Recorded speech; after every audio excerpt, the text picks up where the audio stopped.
travelers. First of all a big thank you to all of you हमारे Ooty teaser को इतना सारा प्यार देने के लिए मन से शुक्रिया। एज प्रॉमिस्ड हम आपके लिए लेके आए हैं अ कंप्लीट ऊटी ब्लॉग जिसमें हम आपको बताएंगे कि आप अपनी ऊटी की ट्रिप कैसे प्लान कर सकते हैं, अपने बजट का हिसाब किताब कैसे कर सकते हैं। तो आगे बढ़ने से पहले this is Rupali And this is Abhishek. And we are the perpetual travellers. तो अगर आपने अभी तक हमारे चैनल को सब्सक्राइब नहीं किया है तो अभी कीजिए और इस वीडियो को कंप्लीट देखें और लाइक और शेयर ज़रूर कीजिए। तो चलिए चलते हैं ऊटी के पहाड़ों में। Point number 1, when to visit Ooty.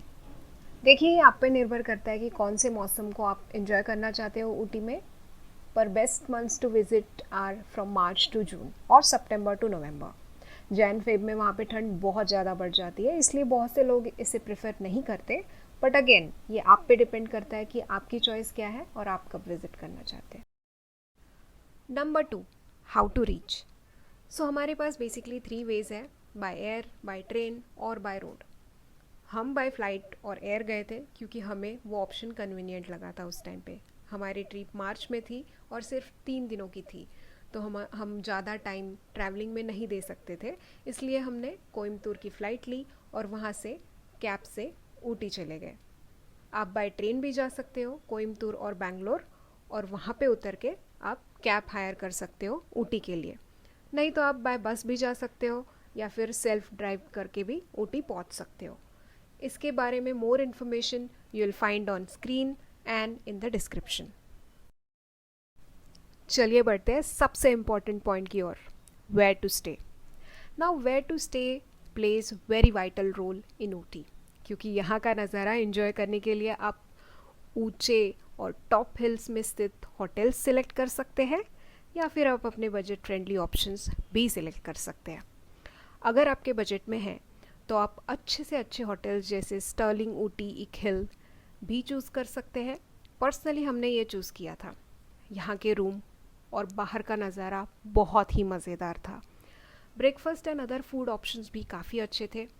Rooms ambience बहुत ही मस्त था। इनके एडिशनल एम्यूनिटीज जैसे प्राइवेट गार्डन, स्पा काफ़ी अच्छे थे। बस थोड़ी सी शिकायत जैसे इनके स्टाफ में कोऑर्डिनेशन बहुत ही वीक थी। जैसे कि आप रिसेप्शन पे कॉल करते हो किसी इन्फॉर्मेशन के लिए तो कोई आपको कुछ और बताएगा तो कोई और।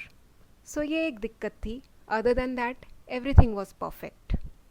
लेकिन अगर आपका इतना बजट नहीं है तो आप पॉकेट फ्रेंडली ऑप्शंस भी सिलेक्ट कर सकते हैं, जैसे हॉस्टल्स, डॉर्मेट्रीज़, जहाँ पे आपका पर नाइट का कॉस्ट बहुत ही कम होगा। हम बजट के बारे में आगे जाके डेफिनेटली डिस्कस करेंगे। चलिए दोस्तों अब चलते हैं अपने नेक्स्ट पॉइंट की ओर, जो है प्लेसेस टू विज़िट। सो सबसे पहले आपको कार नहीं तो कैब चाहिए रहेगी, क्योंकि यहाँ के पब्लिक ट्रांसपोर्ट इतने अच्छे नहीं हैं और आपका बहुत ज़्यादा टाइम उसमें कंज्यूम हो सकता है। बेटर आप किसी एक्सटर्नल वेंडर से कैब हायर कर सकते हैं, नहीं तो आप जहाँ पे रह रहे हो वहाँ पे पूछताछ कर सकते हैं कि अगर उनके पास कोई टूर्स और पैकेजेस अवेलेबल है या नहीं। हमने एक्सटर्नल वेंडर से कैब हायर की थी और उनका ड्राइवर ही हमारा गाइड भी था। है ना मज़ेदार बात। और अब मैं आपको बताने जाने वाली हूँ हमारी आइटनरी।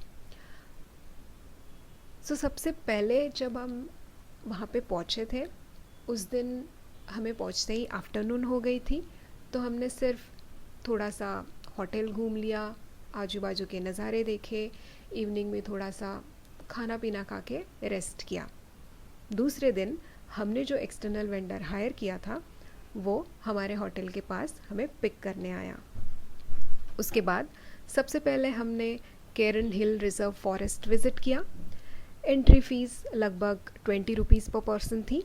यहाँ पे एक म्यूज़ियम भी है जहाँ पे काफ़ी सारे वाइल्ड लाइफ की इन्फॉर्मेशन दी गई है। फॉरेस्ट भी बहुत ही अच्छा है, आप अच्छे अच्छे फ़ोटोज़ ले सकते हैं। उसके बाद हम कर्नाटका सिरी हॉर्टिकल्चर गार्डन गए। ये काफ़ी बड़ा गार्डन है और आप यहाँ पे आराम से 30 to 60 मिनट्स एंजॉय कर सकते हैं।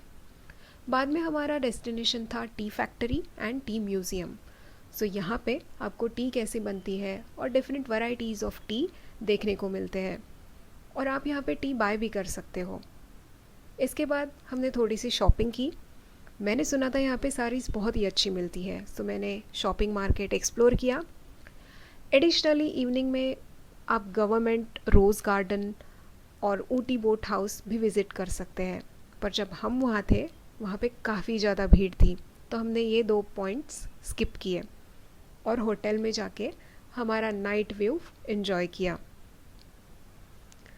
डे 3 में हमने सबसे पहले केटी वैली व्यू पॉइंट विज़िट किया।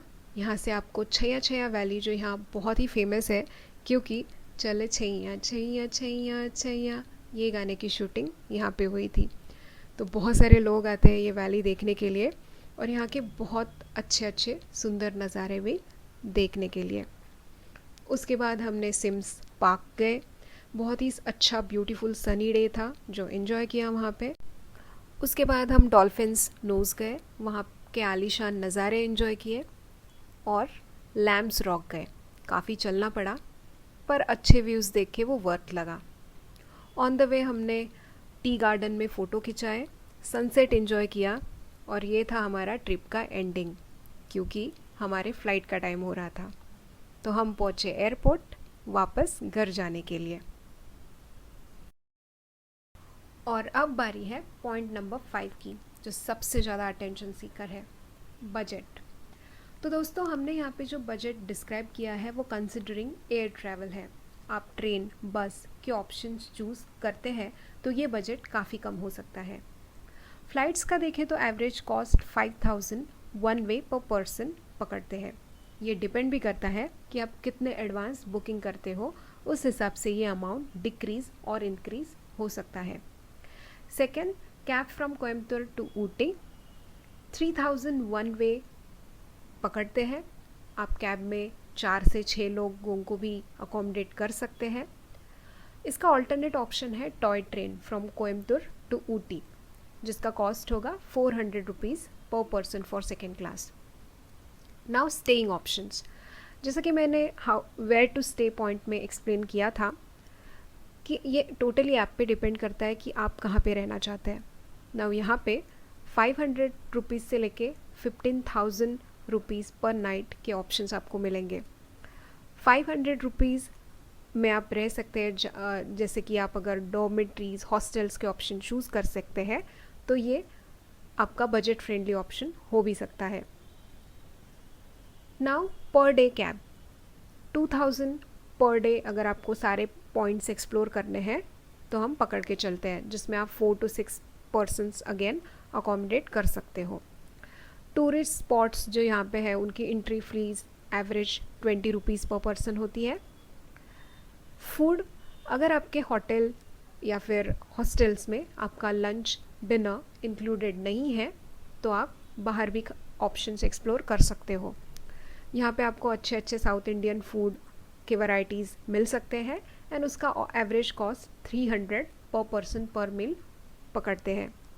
सो ये सब कैलकुलेट करके हमारा average cost for couple for 3 days होगा 24,000 to 40,000 रुपीज़। तो आप कम से कम 24,000 में एक अच्छी सुकून भरी ट्रिप एंजॉय कर सकते हो। और अब बारी है हमारे प्रो टिप्स की। सबसे पहले तो अगर आप बाय फ्लाइट और ट्रेन जा रहे हैं तो एयरपोर्ट या ट्रेन स्टेशन के बाहर जो कैब्स रहते हैं उन्हें प्रेफर करें। ओला और ऊबर पे डिपेंड ना रहे। हमने ओला ऊबर बुक किया था लेकिन ड्राइवर राइड एक्सेप्ट ही नहीं करते और अगर किया तो ज़्यादा पैसे कैश में मांगते हैं। आप कोई ट्रस्टवर्दी कैब्स जैसे रेड टैक्सी एक्सेट्रा बुक कर सकते हैं, नहीं तो आपको एयरपोर्ट और ट्रेन स्टेशन के बाहर घंटों बिताने पड़ेंगे और बहुत सारा टाइम उसमें चला जाएगा। दूसरा, यहाँ के लोग हिंदी प्रेफर नहीं करते, मोस्टली आप उनसे इंग्लिश, तमिल और मलयालम में बात कर सकते हैं। तो दोस्तों, आपको ये वीडियो कैसे लगा ये हमें कमेंट करके ज़रूर बताएं और इसे लाइक और शेयर भी कीजिए। परपेचुअल ट्रैवलर्स को सब्सक्राइब करना ना भूलें। जल्दी मिलते हैं एक नए एक्सपीरियंस के साथ, ट्रैवलिंग एक्सपीरियंस के साथ। तब तक के लिए गुड बाय। Take care.